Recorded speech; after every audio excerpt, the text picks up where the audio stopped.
Manusia adalah makhluk sosial yang saling membutuhkan satu sama lain. Kita tidak pernah tahu kapan kesulitan akan kita alami atau orang lain mengalaminya. Tetapi, pasti setiap orang akan melalui jalan yang sulit, sehingga membutuhkan bantuan atau pertolongan dari orang lain. Setiap orang akan dihadapkan dengan persoalan yang tidak mampu dihadapinya sendiri, tanpa melibatkan orang lain untuk membantunya. Karena itu, kita mesti hidup saling membantu dan menolong. Dalam hadis Nabi mengatakan, barang siapa melepaskan kesusahan seorang muslim dari kesusahan dunia, Allah akan melepaskan kesusahannya pada hari kiamat. Barang siapa memudahkan orang lain yang mendapat kesusahan, Allah akan memudahkan urusannya di dunia dan akhirat. Barang siapa menutupi aib seorang muslim, Allah akan menutupi aibnya di dunia dan di akhirat. Sesungguhnya Allah selalu akan menolong hambanya selama ia menolong saudaranya.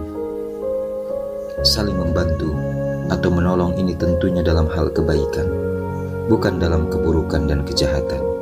Allah berfirman, dan tolong menolonglah kamu dalam mengerjakan kebajikan dan takwa, dan jangan tolong menolong dalam berbuat dosa dan pelanggaran. Dan bertakwalah kamu kepada Allah, sesungguhnya Allah amat berat siksanya. Kebaikan di sini mencakup seluruh jenis kebaikan dan kesempurnaan yang dituntut dari seorang hamba untuk dilakukan. Lawan katanya adalah keburukan atau dosa, yang mencakup segala bentuk kejelekan dan aib yang menjadi sebab seorang hamba sangat dicela apabila melakukannya. Sementara, kebaikan di sini mencakup segala yang Allah cintai dan ridhoi, berupa perbuatan-perbuatan yang lahir maupun batin, yang berhubungan dengan hak Allah atau hak sesama manusia. Allah mengajak untuk tolong-menolong dalam kebaikan beriringan dengan ketakwaan kepadanya. Sebab dalam ketakwaan terkandung ridho Allah, sementara saat berbuat baik, orang-orang juga menyukainya. Siapa saja yang memadukan antara ridho Allah dan ridho manusia, niscaya kebahagiaannya telah sempurna dan kenikmatan baginya sudah melimpah.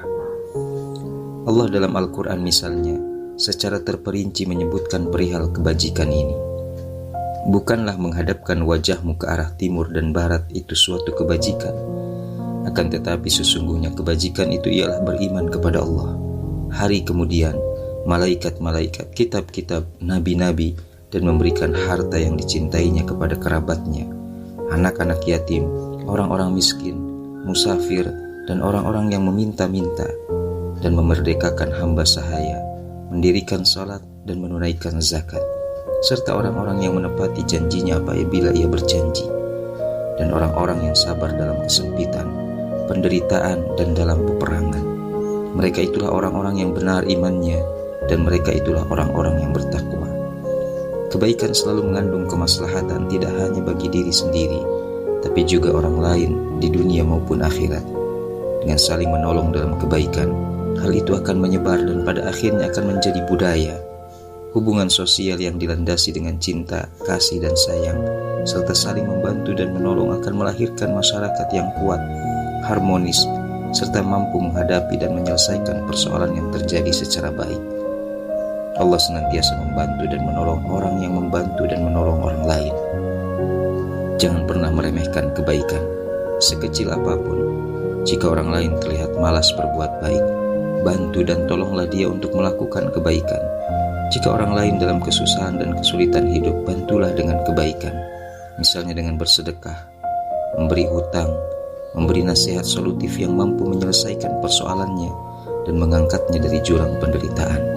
Semua ini dalam rangka berbuat baik untuk mendapatkan kebaikan dari Allah yang sangat besar, tidak hanya di dunia, tetapi juga di akhirat kelak.